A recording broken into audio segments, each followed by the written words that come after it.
Welcome दोस्तों, आपके अपने YouTube channel the smart study corner में मैं देवेंद्र कुमार, आपका मैथ्स टीचर। आज क्लास 8 की सिलेबस अनुसार क्लासेस की शुरुआत करेंगे। शुरुआत करने से पहले कुछ महत्वपूर्ण चीज़ों को जानना बहुत आवश्यक है। चलिए जानते हैं वो महत्वपूर्ण चीज़ें हैं क्या। वो महत्वपूर्ण चीज़ें हैं कि गणित को स्कोरिंग सब्जेक्ट कहा जाता है। गणित को रटने से ज़्यादा समझना जरूरी होता है, तभी इस विषय में अच्छे अंक पाए जा सकते हैं। इसलिए विद्यार्थी से रटने की भूल कतई ना करें। अगर आपको गणित के सवाल हल करने में कोई भी परेशानी आ रही हो तो हम आपकी हर पड़ाव पर मदद करेंगे। याद रखिए, गणित एक ऐसा सब्जेक्ट है जिसके अंक आगे की पढ़ाई में बहुत मदद करते हैं। गणित को पढ़ने में या समझने में आपको कोई भी परेशानी ना हो, इसलिए यहाँ आपको बेहद सरल तरीके से हर प्रश्न का हल समझाने की कोशिश की गई है। हमने कोशिश की है कि विद्यार्थी को किसी भी तरह की परेशानी का सामना ना करना पड़े। तो चलिए क्लास की शुरुआत सिलेबस से करते हैं। यह है अपना सिलेबस, देखते हैं इसमें क्या क्या पढ़ना है। पहला चैप्टर है परिमेय संख्या। एक चर वाले रैखिक समीकरण, चतुर्भुजों को समझना, प्रायोगिक ज्यामिति, आंकड़ों का प्रबंधन, वर्ग और वर्गमूल, घन और घनमूल, राशियों की तुलना, बीज व्यंजक और सर समीकाएँ, ठोस आकारों का चित्रण, क्षेत्रमिति, घातांक और घात, सीधा और प्रतिलोम समानुपात, गुणनखंड, आलेखों से परिचय, संख्याओं के साथ खेलना। तो इसे बारी बारी से पढ़ेंगे। देखते हैं आज अपना चैप्टर परिमेय संख्या। परिमेय संख्या है क्या, इसके विषय में हमने पिछली वीडियो में देखे हैं। तो जो भी ना देखे हों वो जाकर पिछली वीडियो को ज़रूर देखें और जानें कि परिमेय संख्या है क्या, और उसमें भी बहुत सारे महत्वपूर्ण चीज़ों को बताया गया है, उसे ज़रूर देखें और आगे के एक्सरसाइज को और आगे के वीडियो को देखें। तो परिमेय संख्या क्या है उसे मैं यहाँ जिक्र करना ज़रूर चाहूँगा। वैसी सभी संख्या जो a बाय बी के रूप में हो, a बाय बी के रूप में, जहाँ b 0 ना हो, a बाय बी के रूप में हो जहाँ b 0 ना हो, वैसी सारी संख्याएं परिमेय संख्याएं कहलाती हैं, जिसमें a अंश कहलाता है और b हर। तो चलिए देखते हैं इसे इसके एक्सरसाइज में क्या क्या क्वेश्चंस को किस तरह से हल करना है, इसमें क्या प्रॉपर्टीज़ लगा हुआ है, क्या नियम लगा हुआ है, वो सारी चीज़ों को। यह है अपना कक्षा 8 का एक्सरसाइज नंबर 1, प्रश्नावली 1.1। पहला प्रश्न है, उचित गुणधर्मों का उपयोग से निम्नलिखित का मान ज्ञात करें। तो अलग अलग गुणधर्मों का, अलग अलग प्रॉपर्टीज़ का इस्तेमाल करके उसे सॉल्यूशन को करना है।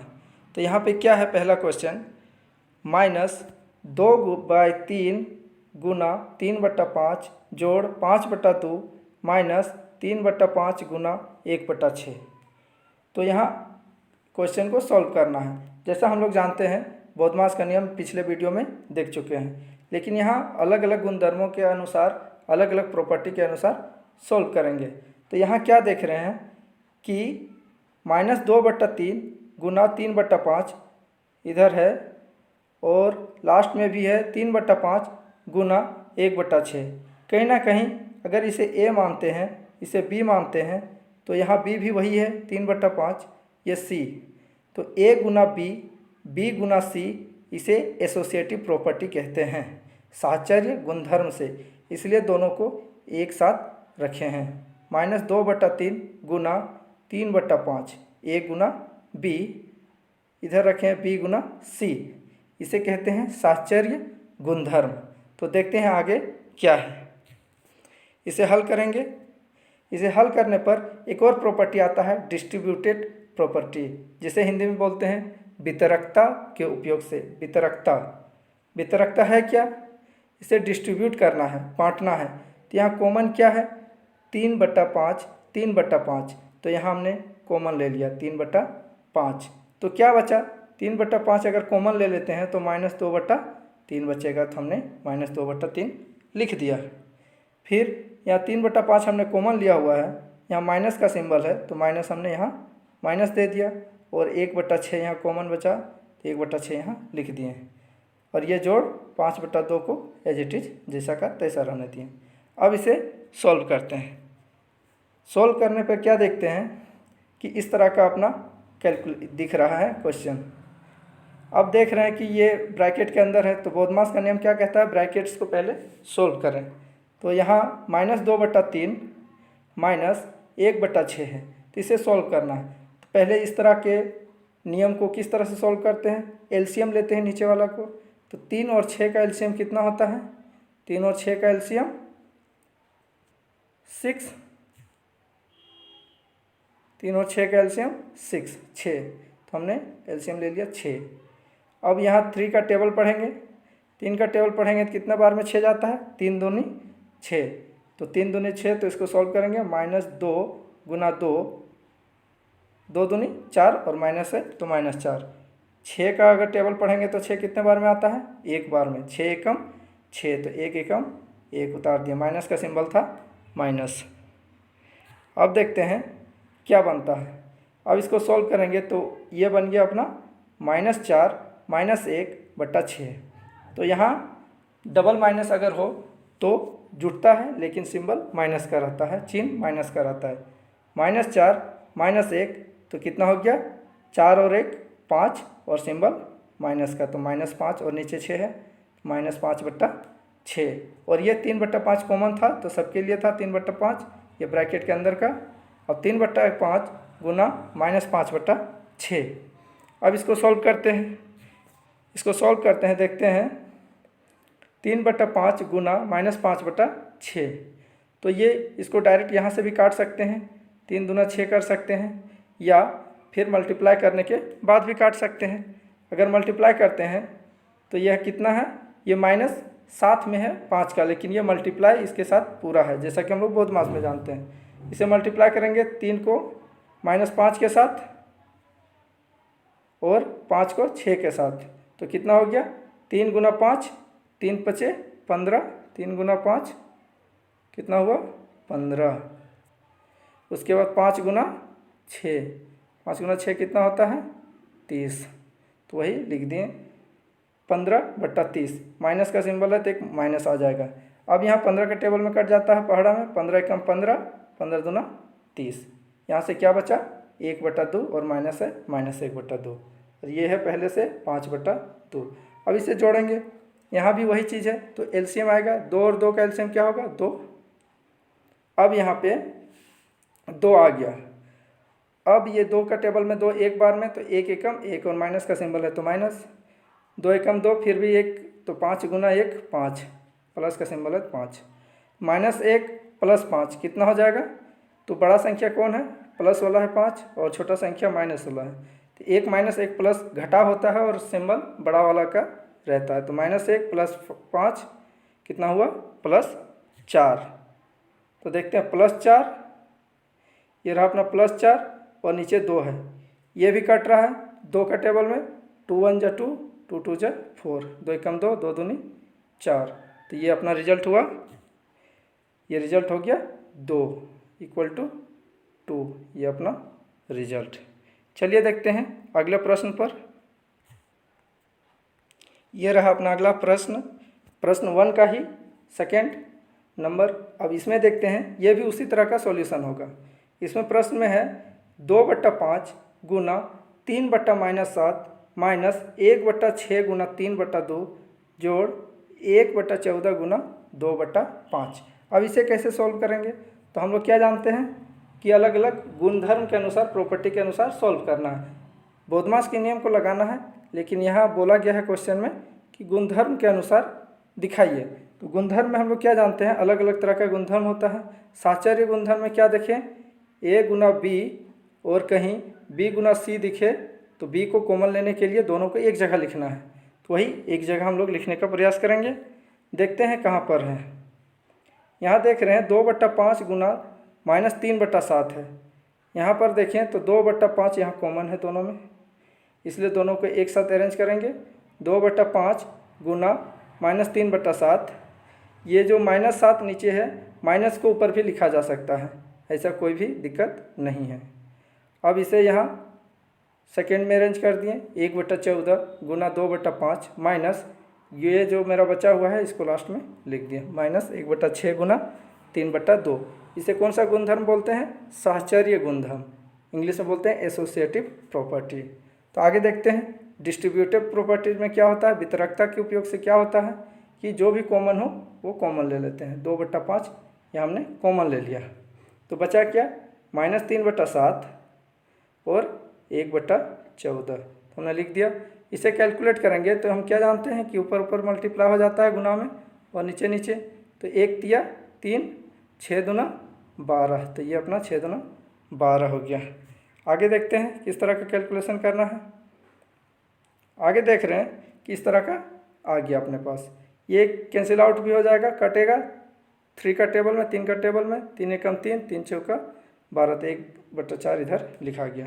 इसे देखते हैं 2/5, वो उसी तरह का जो पहला क्वेश्चन था, 7 और 14 का एलसीएम लेंगे तो 14 होगा, 7 दूना 14, तो -3 गुना 2 -6, 14 एकम 14, 1 एकम 1, तो हमने उतार दिया।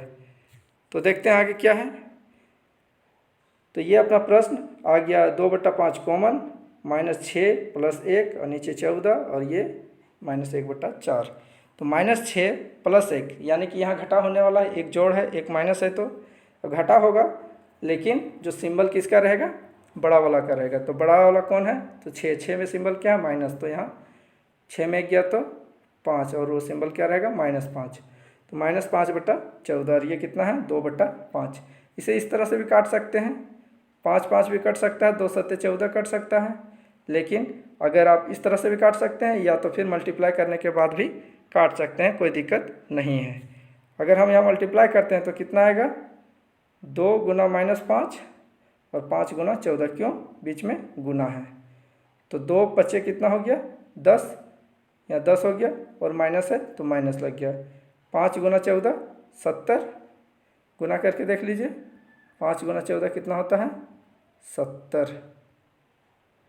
अब यहाँ पे कितना बच गया 10/70, -10/70, तो अब 10 से का टेबल में कट जाएगा, 10 7 70, -1/4 बच क्या गया, -1/7 -1/4। इसे सॉल्व करेंगे, इसे में एलसीएम लेंगे, 7 और 4 का एलसीएम कितना होगा, एलसीएम होगा 7 चौका 28, एलसीएम हमने एलसीएम ले लिया 28। अब टेबल में देखते हैं 7 के टेबल में कितने बार में जाएगा 28, 7 चौका 28, तो 4 यहाँ मल्टीप्लाई करेंगे जो भी टेबल में जाता है, तो 4 एकम 4 माइनस में था, 4 7 28, 1 7 7, बच गया क्या, -4 -7/28। आगे देखते हैं इसको, -4 -7 कितना होगा, -11 और नीचे 28, तो -11/28 इसका आंसर हो जाएगा। तो चलिए देखते हैं नेक्स्ट क्वेश्चन में। अगला क्वेश्चन कह रहा है कि निम्नलिखित में से प्रत्येक के योज्य प्रतिलोम को लिखिए। योज्य प्रतिलोम, योज्य प्रतिलोम है क्या, योज्य प्रतिलोम का मतलब होता है कि अगर a/b आपका कोई परिमेय संख्या हो तो उसका योज्य प्रतिलोम कितना होगा, -1 लग जाएगा, -a/b। अब आप समझ रहे होंगे क्या करना है, माइनस सिर्फ लगाना है, यानी माइनस मल्टीप्लाई करना। अगर कहीं माइनस है तो माइनस गुना माइनस क्या होता है, माइनस गुना माइनस प्लस हो जाता है, लेकिन एक माइनस और एक प्लस गुना होता है तो माइनस हो जाता है। तो उसी का देखेंगे किस तरह से कैलकुलेट करना है, योज्य प्रतिलोम यही चीज़ है। आगे देखते हैं क्या है। हम जानते हैं कि परिमेय संख्या a/b का योज्य प्रतिलोम -a/b होता है, ताकि a/b जो संख्या है परिमेय संख्या उसको जोड़ेंगे उसके प्रतिलोम से तो क्या रिजल्ट आएगा, 0। तो आगे देखते हैं क्वेश्चन के अनुसार क्या बोला गया है। पहला क्वेश्चन में कि 2/8 का योज्य प्रतिलोम निकालिए, -5/9 का -6/-5, तो ये माइनस माइनस कट गया और यहाँ जनरली 6/5 ही है। यहाँ 2/-9, ये -2/9 लिख सकते हैं, कोई दिक्कत नहीं है, 19/-6।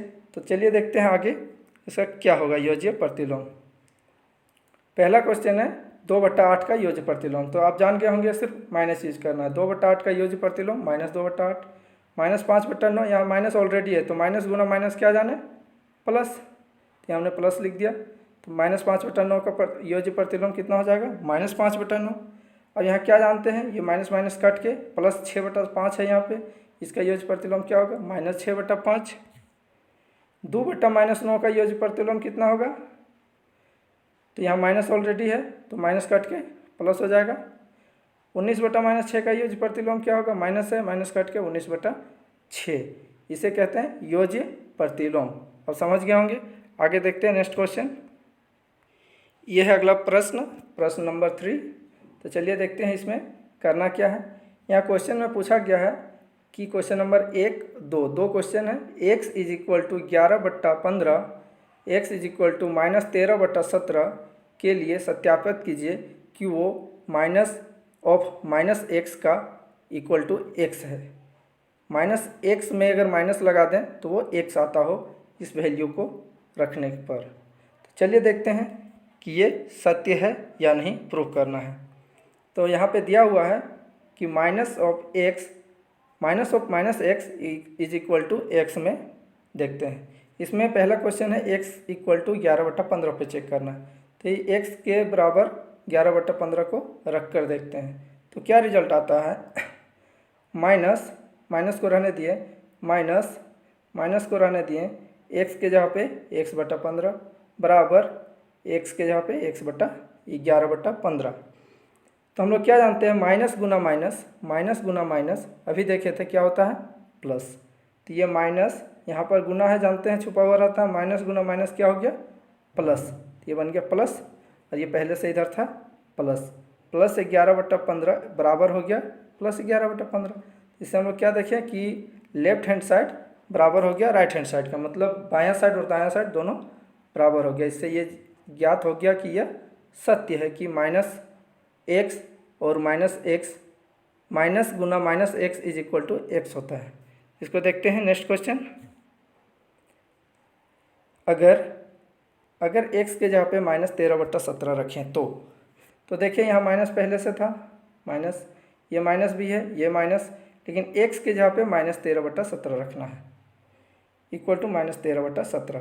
तो हम लोग क्या जानते हैं कि ये माइनस गुना माइनस प्लस हो गया, माइनस गुना माइनस प्लस हो गया। अब ये यहाँ पे प्लस रिजल्ट आ गया। अगर इधर से सॉल्व करेंगे तो माइनस गुना माइनस प्लस हो गया, एक माइनस पहले से है। और क्या देखे थे, माइनस गुना प्लस माइनस होता है, एक प्लस एक माइनस हो तो रिजल्ट माइनस होता है। तो माइनस गुना प्लस क्या निकलेगा, माइनस में, तो -13/17। इधर पहले से -13/17 है, यानी कि बायां साइड और दायां साइड दोनों बराबर हो गया। इस तरह से यह भी सत्य प्रूफ हुआ। चलिए देखते हैं नेक्स्ट क्वेश्चन में। यह है अपना अगला प्रश्न, प्रश्न नंबर 4। इसमें पूछा गया है कि निम्नलिखित के गुणात्मक प्रतिलोम ज्ञात कीजिए। यह है गुणात्मक प्रतिलोम। उस समय देखे थे योज्य प्रतिलोम, यह है गुणात्मक प्रतिलोम। गुणात्मक प्रतिलोम होता क्या है, अगर कोई परिमेय संख्या a हो और तब उसका गुणात्मक प्रतिलोम क्या हो जाएगा, 1/a, जिससे ये ज्ञात हो जाएगा कि ये जो अपना परिमेय संख्या और उसका गुणात्मक प्रतिलोम दोनों को गुना करने पर रिजल्ट 1 आता है। तो चलिए देखते हैं यह है क्या। हम जानते हैं कि परिमेय संख्या a का गुणात्मक प्रतिलोम 1/1 होता है, ताकि a गुना 1/a बराबर 1 हो। क्यों, a कट जाएगा, तब जानेंगे हम a का गुणात्मक प्रतिलोम 1/a है। तो चलिए देखते हैं क्वेश्चन में। क्वेश्चन में पहला क्वेश्चन है -13 का गुणात्मक प्रतिलोम लिखना है। -13/19 1/5 इसका लिखना है। ये टोटल मल्टीप्लाई है, इसको मल्टीप्लाई करने के बाद लिखेंगे। ये भी उसी तरह का है, ये भी। चलिए देखते हैं इसका सॉल्यूशन। तो यहाँ से क्या पता चला, -13 का गुणात्मक प्रतिलोम क्या हो जाएगा, सिर्फ उसे बाय में लिखना है, a को 1/a लिखना है। तो यहाँ -13 है तो 1/-13 लिखेंगे। माइनस ऊपर चाहे नीचे कहीं भी लिख सकते हैं, कोई दिक्कत नहीं है। उसी तरह देखेंगे -13/19 का गुणात्मक प्रतिलोम क्या हो जाएगा, जब इसका उल्टा करेंगे 1/-13/19 तो क्या हो जाएगा, ये 19 ऊपर चला जाएगा और 13 नीचे। यहाँ से पता चला -19/13। 1/5 का गुणात्मक प्रतिलोम क्या हो जाएगा, अब देख रहे हैं कि 1/5 है तो 1/5 क्या हो जाएगा, ये 5 ऊपर चला जाएगा, 5/1 यानी कि 5 है। 5/1 को 5 लिख सकते हैं, पिछला वीडियो हमने देखा है। तो आगे देखते हैं क्या है क्वेश्चन। इसमें है -5/8 गुना -3/7 का गुणात्मक प्रतिलोम क्या होगा। तो इसका अलग अलग 2 डिजिट है, इसको पहले कैलकुलेट करेंगे। इसको कैलकुलेट करने पर क्या आएगा, -5 गुना -3, माइनस गुना माइनस हम लोग क्या जानते हैं, माइनस गुना माइनस प्लस होता है, तो माइनस गुना माइनस प्लस हो गया यहाँ। 5 गुना 3 5 तिया 15, 8 गुना 7 8 सते 56, तो ये 15/56 आ गया।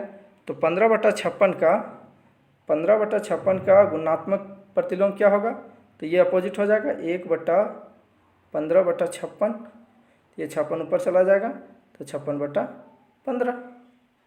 आइए देखते हैं नेक्स्ट, -1, ये भी उसी तरह से -1 गुना -2/5, तो इसको कैलकुलेट करेंगे तो कितना आ जाएगा, -1 गुना -2, तो माइनस गुना माइनस प्लस, और 2 एकम 2, नीचे 5 है 5, तो 2/5 के गुणात्मक प्रतिलोम क्या हो जाएगा, 1/2/5, तो 5 ऊपर चला जाएगा तो 5/2। इसी तरह से आगे देखेंगे -1 का गुणात्मक प्रतिलोम क्या होगा, 1/-1, तो हम लोग क्या जानते हैं, माइनस कहीं भी लिख सकते हैं 1/1, तो 1 तो वैसे छिपा रहता है, लिखें या ना लिखें कोई दिक्कत नहीं होता है, तो ये -1 के ही इक्वल दिखेगा, या तो ऐसे लिख सकते हैं या फिर ऐसे। इससे क्या पता चला कि -1 का गुणात्मक प्रतिलोम भी -1 ही होता है, और उसी तरह 1 का भी। देखिए इसका नेक्स्ट क्वेश्चन में इसका है जिक्र, चलिए जानते हैं उसमें क्या है। यह है अगला प्रश्न, प्रश्न नंबर 5। चलिए जानते हैं इसमें क्या पूछा गया है।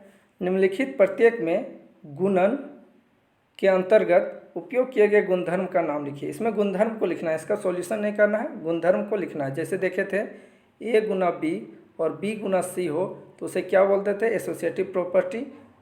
तो यही जानना है आगे। तो यहाँ पे क्या जान रहे हैं, ये भी उसी तरह का है, A गुना B इक्वल टू B गुना A है, लेकिन यहाँ B के जगह पे 1 है, इसलिए इसे प्रॉपर्टी में नहीं रखेंगे, इसको क्या में रखना है, एक तरह का कौन सा प्रॉपर्टी इसमें आएगा, एक का गुणात्मक तत्समक है। ये एक का एक गुना हुआ है, गुना किया गया है दोनों तरफ, वही इसका लिखाएगा, इसका प्रॉपर्टी क्या है, एक गुणात्मक तत्समक है। तो आगे देखेंगे क्वेश्चन नंबर इसका 2 का। तो इसमें बोला गया है कि -13/17 गुना -2/7 बराबर -2/7 गुना -13/17। तो ये किस तरह का प्रॉपर्टी है, गुणधर्म है। यहाँ A गुना B बराबर B गुना A साफ दिख रहा है। अगर A -13/17 और B -2/7 लिखें तो ये भी B -2/7 बराबर है और ये बराबर है। तो इस तरह से बोल सकते हैं A गुना B बराबर B गुना A दिख रहा है। तो इसे किस तरह का प्रॉपर्टी बोलते हैं, क्रम विनियमितता। वो भी उसी तरह का था, लेकिन उसके B के जगह पे 1 था और यहाँ B के जगह पे कुछ अलग वैल्यू है, तो इसे कौन सा प्रॉपर्टी बोलेंगे, क्रम विनियमितता। आगे देखते हैं, आगे क्या है अपना क्वेश्चन नंबर 3 में है -19/29 गुना 29/-19 बराबर 1। तो यह किस तरह का प्रॉपर्टी है, तो हम लोग देखिए गुणात्मक प्रतिलोम का क्वेश्चन जब सॉल्व कर रहे थे तो उसमें था A अगर परिमेय संख्या तो उसका गुणात्मक प्रतिलोम क्या होता है, 1/A, जो कट के क्या निकलेगा 1। कहीं ना कहीं इसी तरह से है, -19/29 और 29/-19, इसी को नीचे किया गया है, ये ऊपर चला गया है, A 1/A के रूप में कट कर 29 गुना 29 कट गया, 19 और 19 कट गया, ये रिजल्ट हुआ 1। ये किस तरह का प्रॉपर्टी होता है, गुणात्मक प्रतिलोम गुणधर्म। चलिए आगे देखते हैं नेक्स्ट क्वेश्चन। यह है अगला प्रश्न, प्रश्न नंबर 6। तो चलिए देखते हैं यहाँ पूछा क्या गया है। पूछा गया है कि 6/13 को -7/16 के व्युत्क्रम से गुना कीजिए। व्युत्क्रम क्या होता है, उल्टा, उसका अपोजिट से गुना करना, यानी कि 16 ऊपर और 7 नीचे। तो चलिए देखते हैं -7/16 का व्युत्क्रम है क्या। तो हम लोग जैसे जान रहे हैं -7/16 का व्युत्क्रम हो जाएगा माइनस, तो जहाँ का ऊपर लिखे या नीचे लिखे कोई दिक्कत नहीं है, ये 16 ऊपर चला जाएगा और 7 नीचे चला जाएगा, तो -16/7। इसका व्युत्क्रम से गुना करना बोला है, इसलिए कंफ्यूज नहीं होना, इससे गुना नहीं कर देना, इसके व्युत्क्रम से गुना करना है। चलिए देखते हैं प्रश्न अनुसार क्या बोला गया है। 6/13 को -7/16 का ये 7 है और 16/7 से गुना करेंगे क्योंकि -7/16 से व्युत्क्रम है। तो यहाँ 6 गुना -16, इसको डायरेक्ट गुना कर सकते हैं। 6 गुना 16 कितना होता है? 16 छक्की 96, तो ये हो गया 96 और माइनस है तो माइनस लिख दिए। 13 गुना 7 13 सत्ते 91, तो ये बन गया अपना -96/91, ये रिजल्ट हो गया। चलिए देखते हैं अगला प्रश्न। यह है अगला प्रश्न, प्रश्न नंबर 7। इसमें पूछा गया है कि बताइए कौन से गुणधर्म की सहायता से आप 1/3 गुना ब्रैकेट 6 गुना 4/3 को 1/3 गुना 6 ब्रैकेट में क्लोज करके गुना 4/3 के रूप में अभिकलन करते हैं। तो यहाँ एक तरह का प्रश्न है, एक तरह का प्रॉपर्टी से बोलते हैं। ए अगर गुना बाहर में करेंगे, पहले बी और सी को गुना करें और फिर ए गुना बी को पहले गुना करके उसके बाद सी को गुना करें और रिजल्ट एक ही हो, तो उसे किस तरह का गुणधर्म बोलते हैं? गुणनात्मक साहचर्य गुणधर्म, गुणनात्मक साहचर्य गुणधर्म। तो यहाँ देखिए, अगर ये ए माने, ये बी माने, ये ए, ये बी, ये सी, तो देखिए यहाँ भी ए बी सी है, तो ए बी को पहले काम किए हैं फिर सी को, और यहाँ पे ए को अलग किए हैं, बी सी को पहले किए हैं। इस जगह पे ए बी को पहले किए, सी को बाद में किए हैं, रिजल्ट एक ही हो, तो उसे किस तरह का गुणधर्म बोलते हैं? इस तरह का प्रॉपर्टी दिख रहा है क्वेश्चन में, इसे बोलते हैं गुणनात्मक साहचर्य गुणधर्म। चलिए देखते हैं अगले प्रश्न पर, प्रश्न नंबर 8। इसमें बोला गया है क्या -1 पूर्णांक 1/8, इसे क्या बोलते हैं? पूर्णांक। -1 पूर्णांक 1/8 का गुणात्मक प्रतिलोम 8/9 है? अगर है तो क्यों, और अगर नहीं तो क्यों नहीं? तो चलिए देखते हैं कि गुणात्मक प्रतिलोम क्या जानते हैं। अगर ए को परिमेय संख्या है तो 1/a इसका गुणात्मक प्रतिलोम होगा। तो चलिए देखते हैं। हम जानते हैं कि किसी परिमेय संख्या a का गुणात्मक प्रतिलोम क्या होगा? 1/a। यदि a गुना 1/a बराबर कट के कितना होता है? 1। तो यहाँ पे हम लोग चेक करेंगे कि है कि नहीं, यहाँ पे चेक करने बोला है, तो चेक करते हैं गुणात्मक प्रतिलोम है या नहीं। तो चलिए देखते हैं, ये अपना प्रश्न में है 8/9 किसका गुणात्मक प्रतिलोम होना चाहिए? -1 पूर्णांक 1/8 का। तो पहले पूर्णांक को कैसे तोड़ते हैं? अगर 1 पूर्णांक 1/8 है, इसे मल्टीप्लाई करते हैं इसके साथ, फिर प्लस करते हैं जो भी यहाँ रहता है उसको, यानी कि 8 गुना 1 प्लस 1, 8 गुना 1 प्लस 1 बाई जो नीचे है, तो क्या हो गया? 8 एकम 8 प्लस 1 9, 9/8। तो यहाँ कितना बन गया? 9/8। ये बन गया 9/8 और माइनस है तो माइनस यहाँ रहने दिए, और ये 8/9 पहले से है, यहाँ काटे 9 9 कैंसिल हो गया, 8 8 कैंसिल हो गया, तो बचा क्या? इसको ये मल्टीप्लाई भी कर सकते थे, 8 9 72, इसे भी कर सकते थे 9 8 72, और यह माइनस है तो माइनस रहने देते हैं, इसमें माइनस है तो ये कट के कितना होता है? -1। लेकिन हमें क्या चाहिए? यहाँ साफ साफ लिखा हुआ है, हमें क्या चाहिए? 1, ना कि -1। यहाँ रिजल्ट में आ गया -1। गुणनफल हमें 1 होना चाहिए, -1 नहीं। इसलिए ये जो पूर्णांक का क्वेश्चन है, -1 पूर्णांक 1/8 का गुणात्मक प्रतिलोम 8/9 नहीं है। तो चलिए अगला, ये आपको समझ में आ गया होगा। चलिए अगला प्रश्न पर, ये रहा अगला प्रश्न, प्रश्न नंबर 9। यह भी उसी तरह का प्रश्न नंबर 8 के जैसा ही है। इसमें पूछा गया है कि क्या 3 पूर्णांक 1/3 का गुणात्मक प्रतिलोम 0.3 है? क्यों अथवा क्यों नहीं? सेम प्रश्न है। 0.3 को हम लोग दशमलव को हटाने के लिए क्या करते हैं? दशमलव के जगह पे 1 और 1 दशमलव है, दशमलव के बाद एक संख्या है तो एक 0, यानी कि अगर 3/10 लिखे तो 0.3 के ही बराबर होगा। तो चलिए चेक करते हैं, यहाँ क्या बोला गया है कि गुणात्मक प्रतिलोम चेक करना था। हम क्या जानते हैं? हम जानते हैं कि किसी भी परिमेय संख्या a का गुणात्मक प्रतिलोम क्या होता है? 1/a। यदि a गुना 1/a 1 हो तभी उसका गुणात्मक प्रतिलोम होगा। तो चलिए चेक करते हैं कि गुणात्मक प्रतिलोम है या नहीं।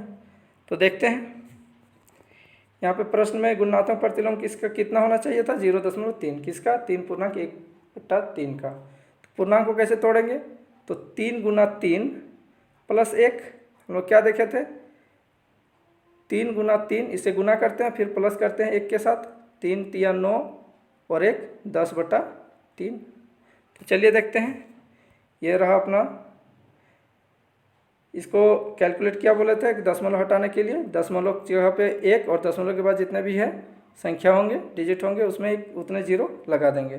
ये दशमलव खत्म हो गया 3/10, तो 3/10 लिख दिए। और इसका पूर्णांक कितना हुआ 3 3 9 और 1 10, तो 10/3। इस तरह से 10 10 कटा, 3 3 कट गया तो बच गया 1। अब यहाँ 1 बन गया। हम क्या जानते हैं कि गुणनफल 1 होना चाहिए और 1 आ गया, तो बोल सकते हैं 3/1/3 का गुणनात्मक प्रतिलोम 0.3 है। चलिए देखते हैं अगला प्रश्न पर। प्रश्न नंबर 10, इसमें पूछा गया है लिखिए ऐसी परिमेय संख्या जिसका कोई भी व्युत्क्रम नहीं है। तो हम क्या जानते हैं कोई भी उल्टा नहीं है, उसका अपोजिट नहीं है। अगर a है तो 1/a होना चाहिए। तो हम क्या जानते हैं अगर 5 है तो उसका व्युत्क्रम 1/5 लिख सकते हैं। लेकिन 0 एक ऐसा संख्या है जिसको 1/0 नहीं लिख सकते हैं। 1/0 का मतलब इन्फिनाइट यानी अपरिभाषित हो जाता है। इसलिए 0 एक ऐसा परिमेय संख्या है जिसका व्युत्क्रम नहीं है। तो चलिए आगे जानते हैं। प्रश्न है अगला प्रश्न, परिमेय संख्याएं जो अपने व्युत्क्रम के समान हैं। हम क्या जानते हैं 1 और -1 अपने व्युत्क्रम के बराबर ही होता है। अगर 1 का व्युत्क्रम देखें 1/1 तो भी उसको 1 ही लिखते हैं। अगर -1 को भी देखें तो 1/-1 भी -1 ही होता है। तो -1 और -1 बराबर हो गया, 1 और 1 बराबर हो गया। इस तरह से बोल सकते हैं वैसे परिमेय संख्या है जिसका अपने व्युत्क्रम के समान है, अपने व्युत्क्रम के समान है। कौन 1 और -1। अब अगला प्रश्न है परिमेय संख्या जो अपने ऋणात्मक के समान है। मतलब अपने ऋणात्मक 0 ना, इसको ये पॉजिटिव के साथ भी काम करता है और नेगेटिव के जगह पर भी। इसका अपना कोई किसी को नहीं बोल सकते हैं यह धनात्मक ही है, ना इसको बोल सकते हैं ऋणात्मक ही है। इसे बोल सकते हैं ये धनात्मक और ऋणात्मक सब बराबर है, किसमें 0 में। इसका क्या होगा ऐसा परिमेय संख्या जो अपने ऋणात्मक के समान है, कौन है 0। चलिए अगला प्रश्न पर देखते हैं। यह अगला प्रश्न लास्ट प्रश्न इस चैप्टर का, प्रश्नावली 1.1 का प्रश्न नंबर 11। इसमें बोला गया कि रिक्त स्थानों की पूर्ति कीजिए। तो हम देखें जो भी पिछला क्वेश्चन नंबर 10 का जो भी रिजल्ट था वही सारा क्वेश्चन यहाँ पर भी देखने को मिलेगा। शून्य का व्युत्क्रम क्या होता है। तो शून्य का कोई व्युत्क्रम होता है नहीं होता है, क्योंकि वो इन्फिनाइट हो जाता है। तो यहाँ क्या हो जाएगा नहीं। वो संख्याएं जो स्वयं के व्युत्क्रम है तो कौन कौन है 1 और -1, स्वयं का उल्टा भी उतना ही होता है। -5 का व्युत्क्रम क्या हो जाएगा 1/-5 होगा। उसी तरह से 1/x का व्युत्क्रम क्या हो जाएगा ये 1/x, तो x ऊपर चला जाएगा x/1 यानी कि इसको बोल सकते हैं x, तो ये x हो जाएगा इसका रिजल्ट। आगे देखते हैं दो परिमेय संख्याएं का गुणनफल हमेशा क्या होता है। तो दो परिमेय संख्या का अगर गुणनफल किया जाए तो वो भी परिमेय संख्या ही होगा, परिमेय संख्या ही होगा। आगे देखते हैं कि किसी धनात्मक परिमेय संख्या का व्युत्क्रम क्या होगा।